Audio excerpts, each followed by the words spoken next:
два типа антенн. Это первая, это спиральная антенна на частоту приема 436 МГц. Егет кызларга әлеге проектны башкару өчен эш бурыч куелган. Антенналар ясап, алар аша галәмдәге спутниктан сигнал алырга, аннары найры шелтәргә урнаштырып, мәгълүматны билгеле бер өслектә өйрәнәләр. А почему взрослые не смогли, что ли, придумать это?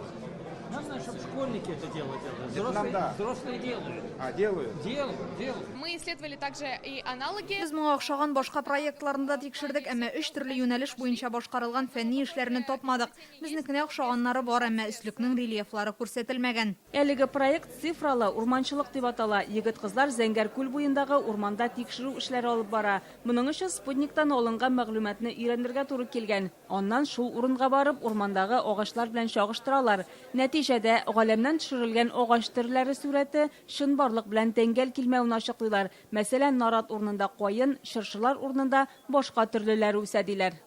Эти исследования полезны тем, что Безнең проект аша Зәңгәр күл буен төзекләндерүчеләр тирә-якта нинди агачлар барлыгын белә ала. Аның картасын ясап, махсус сайтка урнаштырдык. Тикшеренү барышында 52% мәгълүмат дөреслеккә туры килмәвен ачыкладык. Космос өлкәсендәге проектларны егет кызлар 2 атна дәвамында ясаган. Төркемнәргә бүленеп, белгечләр белән төрле тикшеренүләр һәм өйрәнүләр алып бара. Аларга моның өчен махсус җиһазлар да биргәннәр. Аларның сөйләмендә миндә булса менә фән дә кергән. Аннан соң практик юнәлештә кергән һәм үзләренең шушы эшкә бирелеп, гомумән кызыксынуларын алар аз сызыклап яңадан бер кабат өлкәннәргә, остазларга моны ачыклап бирә алдылар. Әлеге сменада ял итүчеләрнең күбесе инженер, программалаштыручы булырга теләүләрен белдерде. Араларында фән белән кызыксынучылар да бар икән. Аларны Рифкат Миңнеханов сәхнәдән сорау биреп ачыклады. Кто собирается в науку? Здесь сидящий. Поднимите, пожалуйста, руку. Ух ты!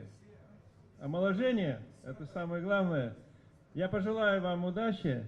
Егет кызларны 6 номинация буенча бүләкләделәр. Аларга бу конкурста катнашу, бердәм дәүләт имтиханында һәм югары уку йортына керү өчен өстәмә баллар бирәчәк.